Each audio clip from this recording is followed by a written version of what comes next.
રાજ્યમાં વરસેલા કમોસમી વરસાદે હાલ ખેડૂતોને રડાવ્યા છે અને જેના કારણે ગુજરાતના મોટાભાગના નેતાઓના સરનામા પણ બદલાઈ ગયા છે.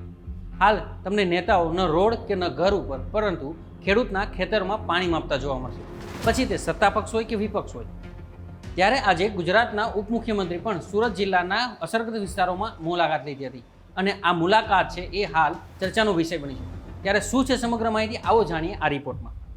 સુરતના ગ્રામ્ય વિસ્તારમાં કમોસમી વરસાદના કારણે ડાંગરના પાકને થયેલા નુકસાનનો તાગ મેળવવા માટે નાયબ મુખ્યમંત્રી હર્ષ સંઘવી આજે પહોંચ્યા હતા. ખેડૂતો સાથેની વાતચીત કરી તેમની વ્યથા સાંભળી અને નુકસાનીની હદ માપવાનો પ્રયાસ કર્યો, પરંતુ સૌથી વધુ ધ્યાન ખેંચનારી બાબત હતી તેમની ખેતરમાં ઉતરવાની સ્ટાઇલ. તાજેતરમાં સત્તા પક્ષના અન્ય નેતાઓ ખેતરની મુલાકાતમાં બૂટ ચંપલ સાથે ફોટો વાયરલ થયા હતા, જેના પર અનેક વિવાદો સર્જાયા પણ હતા. જાણે એ ભૂલમાંથી બોધપાઠ લઈને ગૃહમંત્રીએ વિવાદથી દૂર રહેવાની સભાન પ્રયાસ કર્યો હતો. રાજકારણમાં ક્યારેક નાનામાં નાની વિગતો પણ મેસેજ આપી જાય છે. ગૃહમંત્રીએ ખેડૂતોને આશ્વાસન આપતા જણાવ્યું હતું કે સરકાર તમામ ખેડૂતોની પડખે છે અને ત્વરિત સહાય આપવામાં પ્રયત્ન કરી રહી છે. નેતાઓનો ખેતર પ્રેમ હવે રાજકીય હકીકત બની ગયો છે, પરંતુ જોવાનું એ છે કે આ મુલાકાતો સહાયમાં કેટલી ઝડપ લાવે છે.